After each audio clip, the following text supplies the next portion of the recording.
Okay, sorry about that. So, yeah, camera just didn't want to focus. Anyway, tool number two is a little bit longer. I'm gonna see how much time I'll have at the end, and hopefully I'll have some time to share my thoughts and review a little bit. I do have the house to myself at the moment, so it's nice and quiet. But that is not going to. It's not going to stay that way for very long. So let's hop right into tool number two. Tool number two, which is, I guess you say the next chapter, and that is discovering that you are deserving. So, tool number two, discovering that you are deserving. First section, the wicked habit of withholding. The biggest roadblock to achieving a state of self-love is feeling as if we don't deserve love. This pattern normally begins in childhood. This is because childhood is when we come to the conclusion that if we aren't getting something, we must not deserve it. A baby does not come into this world with the concept that it does not deserve to have its needs met or be taken care of. A baby doesn't come into this world thinking that it doesn't deserve to have its diaper changed, be fed or be cuddled, or be nursed to sleep at night. And we as adults don't look at a baby with the idea that it doesn't deserve those things either. But all too often, parents don't encourage personal empowerment and positive self-image in children in a loving, supportive way.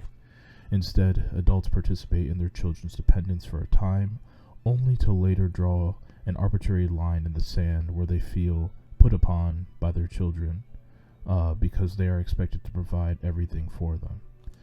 At that point, parents have a very hard time distinguishing between deserving and entitlement, and they have a tendency to suddenly give the child the impression that he or she does not deserve what the parents used to provide for them so freely.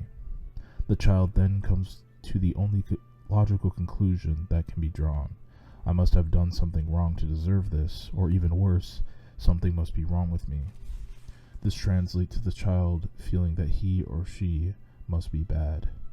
In fact, we make a special point in society of letting children know that they are bad and they do not deserve good things. It's a form of punishment called withholding, and it happens partly because people don't really understand the difference between being entitled to something and being deserving of something.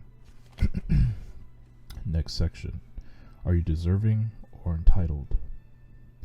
For those of us who can't quite shake the belief to think you deserve something automatically makes you entitled, selfish person, it is very important to distinguish between entitlement and deserving. Deserving is this deep internal knowing that one is worthy of what one needs and wants. Therefore, the belief that you don't deserve something is an issue of not feeling worthy. In other words, it's a self-worth issue.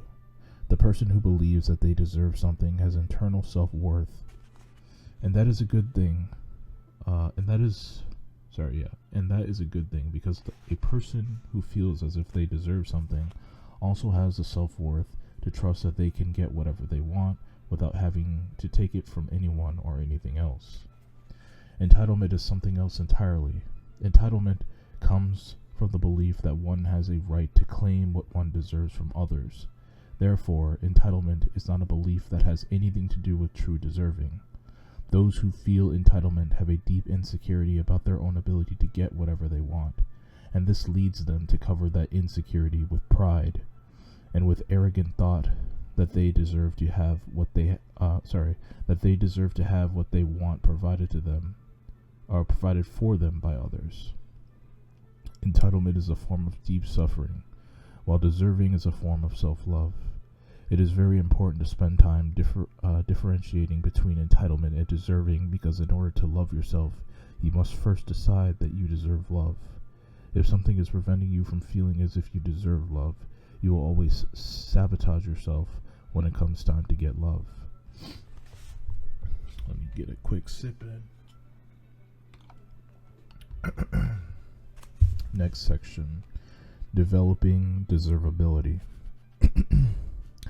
When you are trying to encourage the belief that you deserve love, it is important to first look at your life objectively and discover the ways that you treat yourself as if you don't deserve your own love. This is the place to start. just by taking note of all the ways in which you treat yourself as if you don't deserve your own love and attention.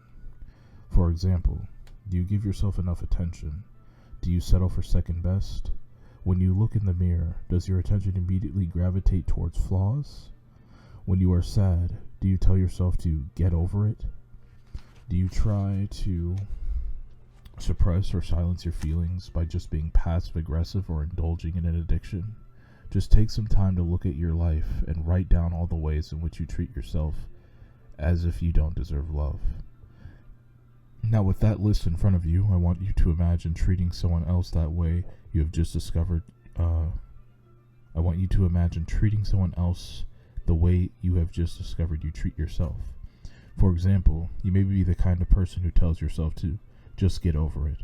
If you're feeling sad or frightened, imagine that a friend of yours called you crying. Imagine saying, just get over it, to her or him. Notice how bad it feels to think about saying that to your friend. It feels bad because saying that is the same as saying you don't deserve love. And yet, as you can see, you've been doing that to yourself all along. You've been poisoning yourself from the inside out. The lesson in this exercise is that we have been taught to love others and not ourselves. Now, I would like you to take that list you've written down, and for each and every example of how you treat yourself like you don't deserve love, decide how you would rather treat yourself. You could do this by making sure every statement you write down begins with, I am ready and willing to fill in the blank for each item on your list. And remember, there is no right or wrong answer. The answers are going to be different for everyone. You just want to make sure that the idea of how you would rather treat yourself feels really, really good. For example, if your original statement was, I tell myself to just get over things, then the way you would rather treat yourself might be, I am ready and willing to allow myself to feel the way I feel, to take the time to listen to my emotions, and to prioritize how I feel. When you are done compiling this list of ways that you would like to treat yourself, I would like you to write down a list of 5 practical commitments that you can make in your life right now. That line up with the new way you would like to treat yourself. They don't need to be big commitments, they just need to be commitments that you feel capable of keeping right now. For example, if one of the statements that you came up with was the one above, I'm ready and willing to allow myself to feel the way I feel, to take the time to listen to my emotions, and to prioritize how I feel, then a commitment you can make is that every time you feel a negative emotion, you're going to get a journal and write down that emotion instead of suppressing it. Next section, using visualization to soothe your inner self. The mind seems to like to adopt all kinds of beliefs that, when we take a deep look at them, seems ridiculous. The idea that you don't deserve something is one such belief. To help counter this belief and replace it with a more positive and truthful view, I suggest that you find at least 20 minutes to sit down, close your eyes, and use the process of visualization to help you. As you sit quietly, I want you to imagine a safe, wonderful place. This place can be real or imagined, sort of like a personal heaven inside your own mind. Now, inside this safe place, I want you to imagine yourself as a child. Just let the image come into your mind. Allow it to be whatever it is. You may see a child who is very young, or a child who is older. I want you to just observe yourself as a child. Take note of what this child is doing. Take note of what this child's self is doing. Take note of how he or she looks, how it seems like he or she is feeling. Now I want you to think about whether that child you are looking at deserves happiness. I want you to think about whether that child deserves to be loved.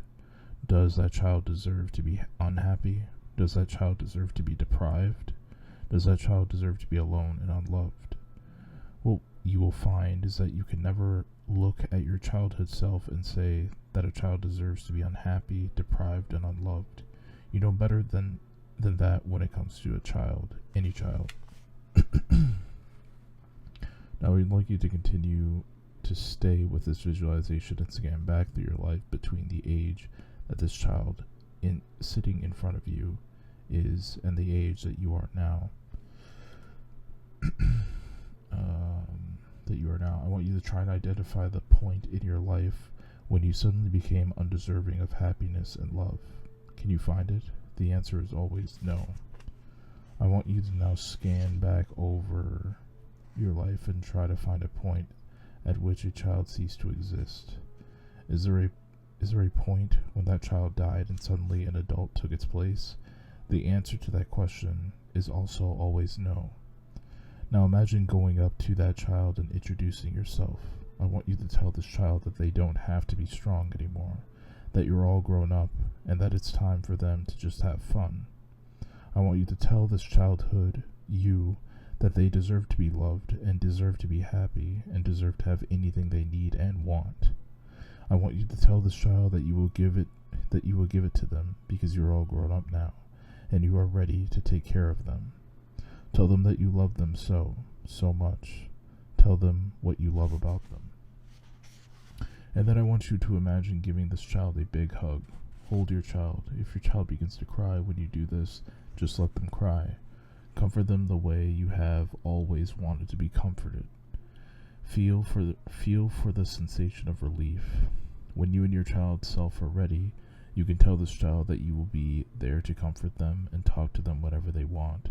Imagine that this child has a warm bed and a favorite food to eat and a companion to play with in its safe place inside your mind. Show the child where they are and tell them that they are going to do adult things for a little while. Tell them that you are going to do adult things for a little while. When you feel as if the child is ready for you to be able to leave, hug them once more and tell them that you love them and always have and always will. Imagine tucking them into bed and watching them eat something they love to eat or running off to play with their friend. And now, I want you to slowly direct your attention back into the room. Wiggle your toes and fingers, take a deep breath, and open your eyes.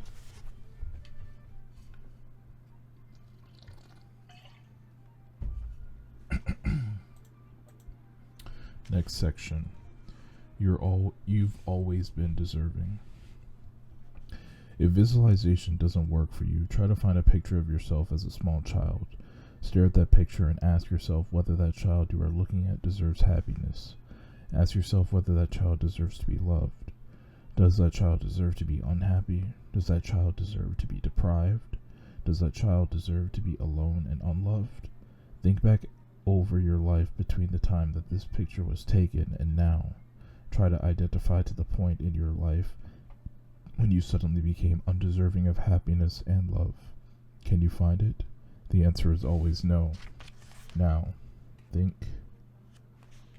I feel like I missed a page, but think back over your life and try to find the point at which that child in the picture ceased to exist. Is there a point when that child died suddenly and an adult took his place or her place? The answer to that question is always no. What these exercises reveal is that it is easy to look at a child and see that they deserve happiness and love. Every time you think thoughts that are in line with "I don't deserve something," fill in the blank, and every time you speak words or take actions that are in line with "I don't deserve something," fill in the blank, it's the same as telling that child who still exists within you that he or she doesn't deserve those things. Since you would never tell a child that they don't deserve to be happy or to be loved or to have their dreams come true, why are you telling yourself that? The lesson to take from this exercise is that there was never, is never, and never will be a time in your life when you deserve anything less than your childhood self deserves. Next section, tuning in. The universe that we live in doesn't operate in terms of deserving or not deserving. Your deserving was not, is not, and never will be in question. It is an absolute given. There was never, is never, and never will be a time that you did not deserve love and happiness. You deserve to have anything you could ever want the minute that you want it. The reason we do not get what we want in life has absolutely nothing to do with whether we deserve it. It has to do with whether we believe we deserve it. It has to do with whether we are a vibrational match to what we are wanting. The universe loves you more than you could ever know, and it operates by the strict law of attraction. This dictates that you can experience a physical manifestation of only that to which you are a vibrational match. To understand what this means, we can imagine a radio tower. The radio tower is always broadcasting the radio channel 90.1 FM, but in order to receive that station, we must first tune our own radio dial to 90.1 FM. Sticking with this analogy, the universe is the radio control tower. It is always broadcasting the channel you want. For example, it is always broadcasting the channel called love, but to receive love, you must first tune your dial to love. See, my chair is like going down.